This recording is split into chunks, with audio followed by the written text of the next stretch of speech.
हमारे court complex में parking की एक बहुत बड़ी समस्या है, क्योंकि जो अथोराइज पार्किंग है वो हमारे पास नहीं है। अगर है तो वो पूरी तरह से कच्ची है, ऊंची नीची है, खदान बने हुए हैं जो प्रॉपरली जो है ना मेंटेन नहीं है। पार्किंग की हमारे लिए एक बहुत बड़ी समस्या है।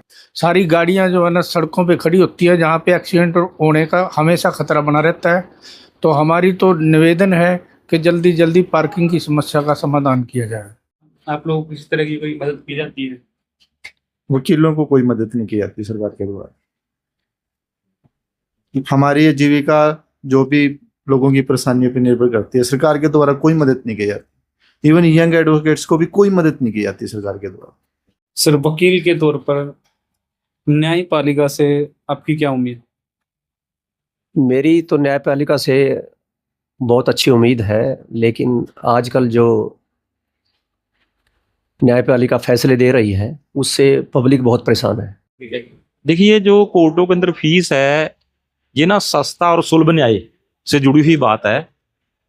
जो लोग हैं हमारे इस पेशे में, अगर हम अभी तक जो जितनी भी रिपोर्टें हैं उनको देखें तो सिर्फ 1% लोग ही जो है इस न्याय मांगने के लिए कोर्टों के अंदर आते हैं। उनमें बहुत सारे केस हैं वो इसलिए भी नहीं डाल पाते कि कोर्ट फीस बहुत ज़्यादा कई जगह पे है। और हरियाणा के अंदर हमारे नज़दीक के जो राज्य हैं जैसे पंजाब है, चंडीगढ़ है, दिल्ली है, उससे भी ज़्यादा कोर्ट फीस लगती है। तो ये एक बहुत बड़ा इशू है हमारे लिए। पेंशन मिलनी चाहिए, बिल्कुल मिलनी चाहिए। वकीलों को पेंशन क्यों नहीं मिलनी चाहिए? और मैं कहता हूँ सभी को एक सम्मानजनक पेंशन जो है एक उम्र के बाद मिलनी चाहिए, क्योंकि शरीर की क्षमताएं जो है वो एक समय के बाद खत्म हो जाती हैं। तो सभी को जो है पेंशन मिलनी चाहिए, वकीलों को भी पेंशन मिलनी चाहिए। नए एडवोकेट्स के लिए यहाँ पे चैम्बर की कोई समस्या है? नए एडवोकेट्स जितने भी आ रहे हैं उनके लिए चैम्बर्स की बहुत समस्या है। यहाँ पे चैम्बर्स होने चाहिए नए वकीलों के लिए। चैम्बर को लेकर कोई और समस्या यहाँ पे? चैम्बर को लेकर के ना काफी समस्याएं हैं, जैसे कि ये ना खरीद फरोख्त भी शुरू हो चुकी है, पूरे हरियाणा में चल रही है। हमारे सीजीआई साहब का भी एक टाइम पे बयान था कि ये चैम्बरों की प्रॉपर्टी डीलिंग खत्म होनी चाहिए। और यहाँ पे चैम्बरों की बहुत भारी कीमत कर दी गई है, जिससे जो नए लोग जो हैं और जिनकी बैकग्राउंड गरीब है वो चैम्बर नहीं ले सकता। एक बहुत बड़ी समस्या है। इसकी कंट्रोलिंग जो ना सही तरीके से होनी चाहिए। ये जो खरीद फरोख्त जो है करने वाले लोग, उनका पर्दाफाश भी होना चाहिए।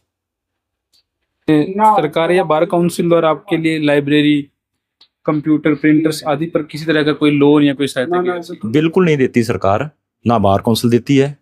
एक वकील के लिए जो है अपना खड़ा होने के लिए खास तौर पे पढ़ाई जो है बड़ी महत्वपूर्ण चीज़ है।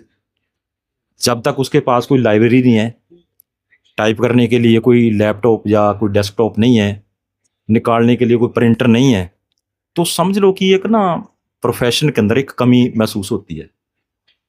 बुक्स जो हैं वो हमारे प्रोफेशन की जान है। तो सरकार को जो है मतलब ऐसी ऋण देने चाहिए जो आसान किस्तों में वकील चुका सके और उसके ऊपर ब्याज ना हो। उसके लिए सरकार को भी मदद के लिए आगे आना चाहिए और बार काउंसिल को भी आके मदद के लिए आना चाहिए। जहाँ पर हमारे सुप्रीम कोर्ट के जज साहब गए थे और वहाँ उसके बाद स्टूडेंट्स को लेके जो कहा गया है कि उनकी जो डिग्री है भी रद्द कर देंगे, उनका कोई वैल्यू नहीं मिलेगी। देखिए, ये जो हमारे मेनन साहब हैं ये बीजेपी के आदमी हैं और पिछले 12 वर्षों से बार काउंसिल पे कब्जा करके बैठे हैं। इनके पास कोई अधिकार नहीं है। जब सीजीआई या कोई भी जज असंवैधानिक टिप्पणियां नौजवानों के बारे में, इस देश की जनता के बारे में करेंगे, तो हमारा संविधान हमें इजाजत देता है हर तरह का सवाल करने का।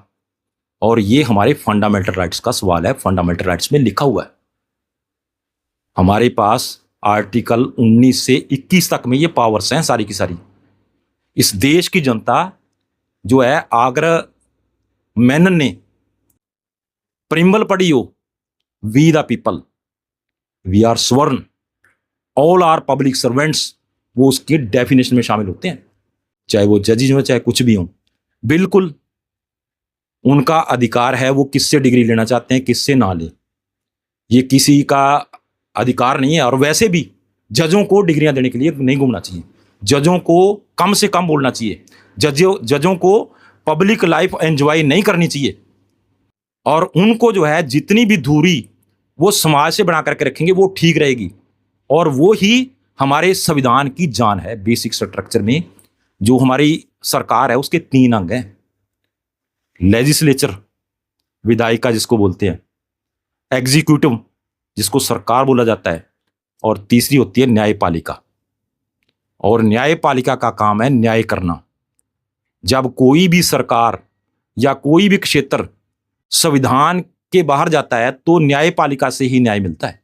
और न्यायपालिका अगर वो इधर उधर घूमेगी, जजेस इधर उधर घूमेंगे, कभी डिग्रियां बांटेंगे, कभी कहीं लेक्चर देंगे, कभी कोई पब्लिक प्रोग्राम जो है ना उसको एंजॉय करेंगे, या जो है इंग्लैंड में जाकर के लॉ मिनिस्टर के साथ खेल लेंगे, ये नहीं चलेगा।